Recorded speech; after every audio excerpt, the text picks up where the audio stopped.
met with the pupils as well regularly in sort of the mornings, and this will just be another meeting, sort of brief update really on where we are with that and some more information regarding timelines. Thank you all for muting your microphone, and as I go through the presentation at the end, if there's any questions or anything you want me to clarify based on what I've presented, really, you can use the hands up tool there at the end. I know Mr. Longden is in the meeting as well, so he can tell me if there's any questions at the end of the meeting. Okay, just so you're aware, the meeting is being recorded. That's because obviously we have parents who can't make the meeting, and if you wanted to re-watch it yourself, we can send the link out to the meeting if there's anything you wanted to go over yourselves, really. Okay, so I'm briefly going to just give a quick recap on the centre determined grades. So these grades are awarded by the school, and it's based on the evidence that's been produced by the pupils. And that's evidence it must link to the WJC specifications, so the assessment frameworks. Okay, they've been adapted due to sort of COVID-19 and the lack of face-to-face teaching, and they have been adapted for this year, and that's been in place since September. We knew about that. The judgment will be based on a best fit judgment based on 3 sort of pillars of evidence, which we've spoken about before, and I'll go over again now in the meeting tonight. And, you know, the expectation is from a school, you know, we're currently writing our centre determined grade policy, which needs to be submitted to the WJC before Easter.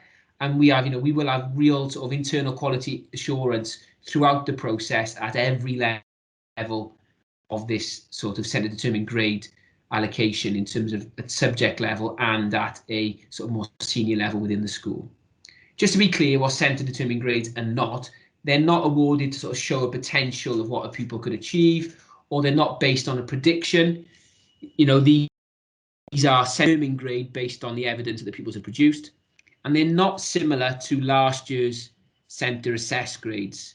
There will be no external standardisation, so there'll be no external standardisation from the WJC or Qualifications Wales, and there will be no rank order which has to be submitted by the school as per 2020.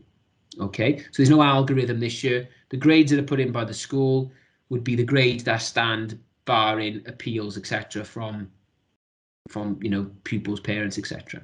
Okay, so the timeline that we shared with pupils on Tuesday morning, this letter on the left hand side was a letter sent out to every learner in Wales, showing the timeline that you can expect from your school. And rather than just sending the letter home, as a school, we wanted to ensure that we went through the letter with the pupils so we could discuss any questions regarding that and how that fits in where we are currently with our own timeline of events for the centre determined grades. So as you can see, by Easter, so in April, all the pupils will know how they're going to be assessed in each subject. So many of them will know already, but just to be clear that, you know, we're working on sort of an assessment calendar to ensure there's not pupils doing multiple assessments in one day, but we'll ensure that the pupils know when those assessments are and they'll be well prepared for those assessments, which I'll talk about later on.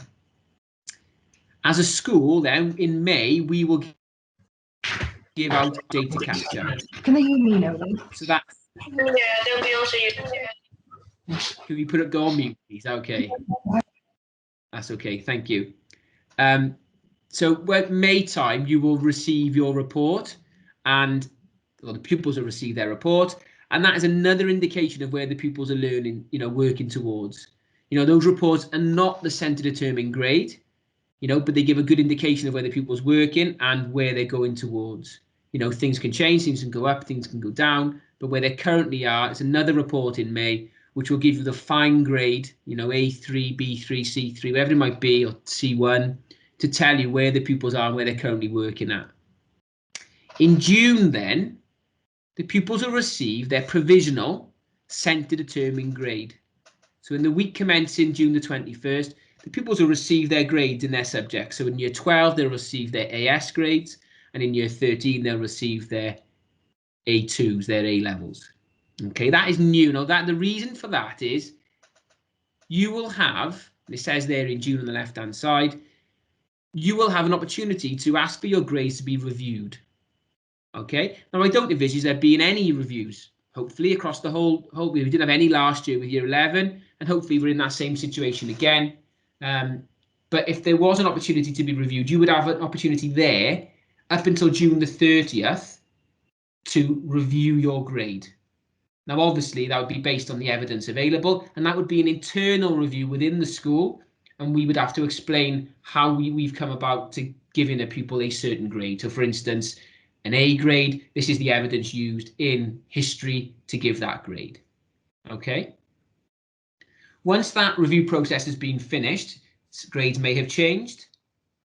We would then submit the grades to the WJC by July the 2nd. So you can see the date for reviews would be the 30th, and then by July the 2nd, grades would be submitted to the Welsh Joint. A-level results day then, NAAs results day is the 10th of August, and that's when you'll get your results.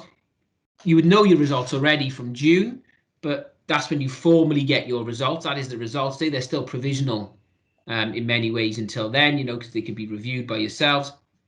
And then you would have another opportunity to review the grades or appeal the grades, but that would be more of a formal appeal to the WJC. So that appeal then would be via the Welsh Joint regarding the grades. Okay, so that's where we are currently on the timeline. The assessment calendar will be coming out before Easter, and we'll ensure that pupils are, you know, really prepared for those modified assessments. I'm just going to talk to you now of how these grades will be awarded. I know I've gone over it before, but just to be clear again, so we're all sort of very clear on the process. So the type of evidence used for each qualification will be from the following three areas. So that's modified past paper questions, assessments. They were released today by the WJC. So they've released assessments which take into account the modified specifications, and they've been sent out today for subjects. Not all subjects, but the majority of subjects will have an adapted past paper or modified past paper. You've then got an NEA, which is like a coursework, and they're still being completed. And if they can be completed, they will be completed to form part of the evidence. Not all subjects have an NEA, so that would just be some subjects. And then finally would be other assessed work. So that is where you've got previous mock exams done under maybe semi-test conditions, past paper materials that they've completed, sort of questions, which shows the evidence and confirms the evidence which are in parts A and B. The subject evidence will vary between subject, and the subject leaders themselves will determine how the evidence will be used and from what materials.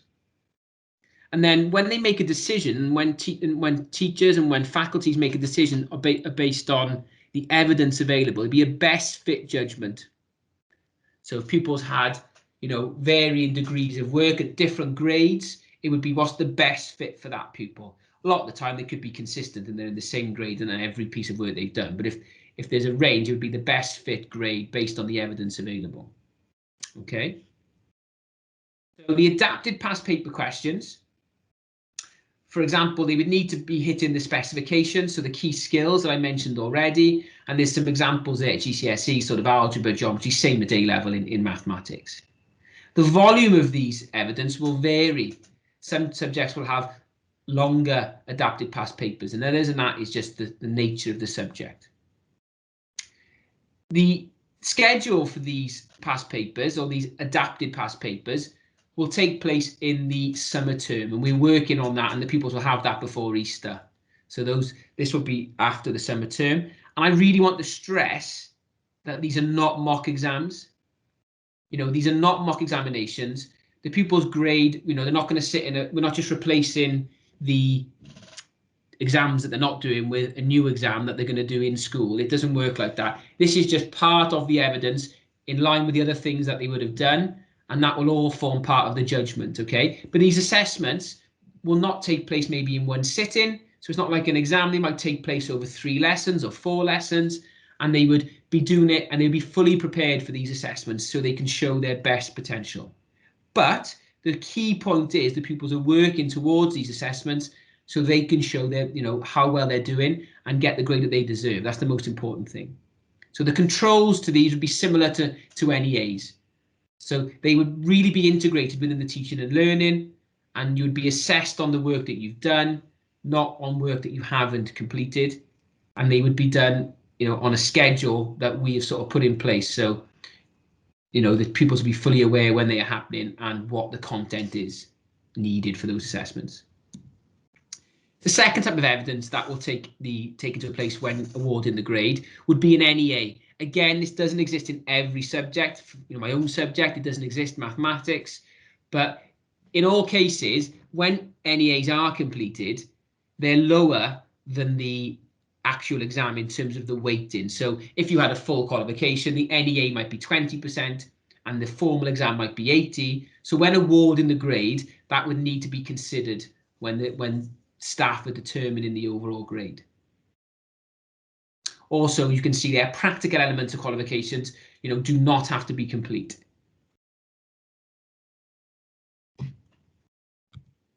The other contributing evidence, which I mentioned, the third sort of pillar of the evidence, would be other past paper questions which have been completed, and other questions that they've done under exam conditions, mock exams, etc., that use past paper questions, and also evidence from work previously that they would have done sort of under test conditions or mock exams, etc.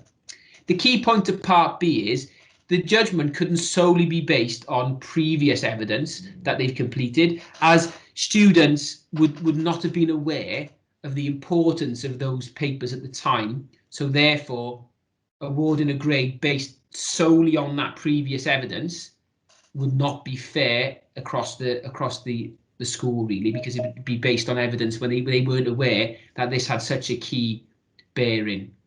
What those previous assessments can do, though, is they really can confirm a judgment. So if pupils are working at a certain grade and that matches it, or it's higher, it really does confirm the way that they're working. That will all form part of the best fit judgment that the pupils will get.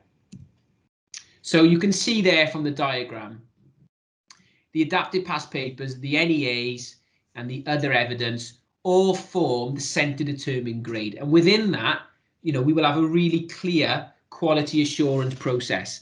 And that is all in the school centre determined grade policy and in the subject, individual subject quality assurance policies, to ensure that the system is very clear in terms of moderation, to ensure that there's grade distribution across the whole school and across each subject, and from a leadership level as well, to ensure that the process is fair and reliability really for all pupils, and that it's clear that what we've done as a school within the plan and everyone is on the same page really, and making sure that key information is shared between yourselves and to pupils at regular intervals, so they're fully au fait with the process really, and they understand what's expected of them when they're going to be assessed.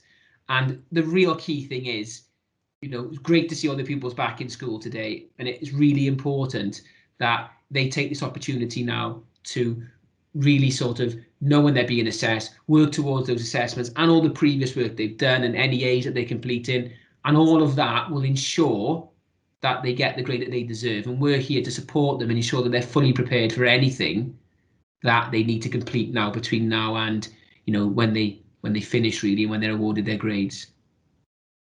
Okay, so I know if I stop the presentation, I'll be able to see then more clearly. But if there's any questions, if you raise your hand, I feel like I'm in class. But if you can use the raise your hand tool, Mr. Longdon will be able to tell me if there are any questions to regarding what I went through there.